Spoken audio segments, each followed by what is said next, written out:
Jó munkát! Evangélium advent 3. napjára. Lukács 10, 21-től 24-ig.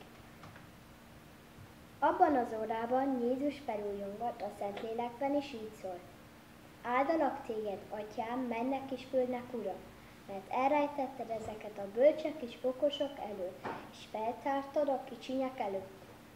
Igen, Atyám, így tetszett nekem. Atyám mindent átadott nekem. Senki sem tudja, hogy ki a fiú, csak az atya, és az sem, hogy ki az atya, csak a fiú, és akinek a fiú ki akarja nyilatkoztatni. Majd külön a tanítványaihoz fordulva ezt mondta: Boldog a szem, amely látja, amit ti láttok. Mert mondom nektek, sok próféta és király kívánta látni, amit ti láttok, és nem láttok, és hallani, amit ti hallotok, de nem hallottak. Jó munkát!